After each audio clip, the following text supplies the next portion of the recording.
નમસ્કાર મિત્રો, SR ફટાફટ ન્યૂઝ ચેનલમાં તમારું સ્વાગત છે. તો જાણી લઈએ ખેડૂતો માટેના તાજા, મોટા અને મહત્વના સમાચાર ફટાફટ ન્યૂઝ સાથે.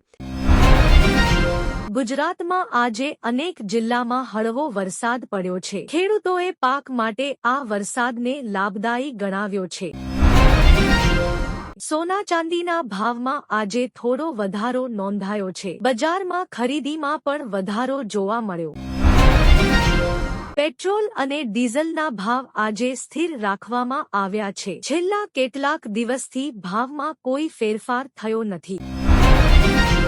ભારતની ક્રિકેટ ટીમ આગામી શ્રેણી માટે તૈયારી કરી રહી છે. ચાહકોમાં ઉત્સાહ જોવા મળી રહ્યો છે. શેરબજારમાં આજે મિશ્ર વલણ જોવા મળ્યું. કેટલાક શેરોમાં વધારો જ્યારે કેટલાકમાં ઘટાડો નોંધાયો. ગુજરાત સરકાર દ્વારા ખેડૂતો માટે નવી સહાય યોજના જાહેર કરવામાં આવી. ખેડૂતોને આધુનિક ખેતી માટે સહાય મળશે. રાજ્યમાં ઉનાળાની ગરમી ધીમે ધીમે વધવા લાગી છે. હવામાન વિભાગે સાવચેત રહેવાની સલાહ આપી. રાજકોટ શહેરમાં ટ્રાફિક નિયમોનું કડક પાલન શરૂ થયું. પોલીસ દ્વારા ખાસ ડ્રાઇવ ચલાવવામાં આવી રહી છે. શાળાઓમાં બોર્ડ પરીક્ષાની તૈયારીઓ જોરશોરથી ચાલી રહી છે. વિદ્યાર્થીઓમાં ઉત્સાહ અને થોડી ચિંતા બંને જોવા મળે છે. ઓનલાઈન ઠગાઈના કેસોમાં વધારો નોંધાયો છે. પોલીસે લોકોને સાવચેત રહેવા અપીલ કરી છે.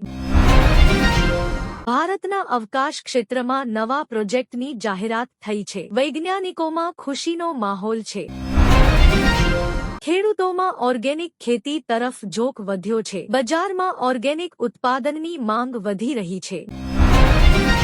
ગુજરાતમાં નવી રોડ પ્રોજેક્ટની શરૂઆત કરવામાં આવી છે. આથી પરિવહન વધુ સરળ બનશે. મોબાઈલ અને ઇન્ટરનેટ સેવાઓ વધુ ઝડપી બનતી જઈ રહી છે. ટેકનોલોજી ક્ષેત્રમાં મોટા ફેરફાર જોવા મળે છે. દેશમાં ડિજિટલ પેમેન્ટનો ઉપયોગ વધતો જાય છે. લોકો રોકડની જગ્યાએ ઓનલાઈન ટ્રાન્ઝેક્શન કરી રહ્યા છે. રાજ્યમાં પાણી સંરક્ષણ માટે નવી અભિયાન શરૂ થયું છે. લોકોને પાણી બચાવવા અપીલ કરવામાં આવી.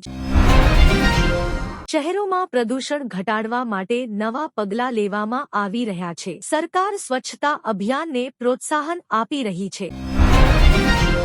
યુવાનોમાં સ્ટાર્ટઅપ શરૂ કરવાની રસ વધતી જાય છે. સરકાર તરફથી પણ સહાય આપવામાં આવી રહી છે. ગુજરાતના પર્યટન સ્થળોએ પ્રવાસીઓની સંખ્યા વધી રહી છે. હોટેલ અને ટ્રાવેલ ઉદ્યોગને ફાયદો થયો છે. દેશમાં ઇલેક્ટ્રિક વાહનોની માંગ વધતી જાય છે. અનેક કંપનીઓ નવા મોડલ લોન્ચ કરી રહી છે.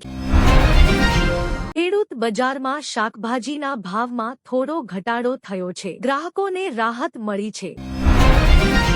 દૂધ ઉત્પાદન ક્ષેત્રમાં ગુજરાત ફરી આગળ રહ્યું છે. ડેરી ઉદ્યોગમાં વિકાસ જોવા મળ્યો.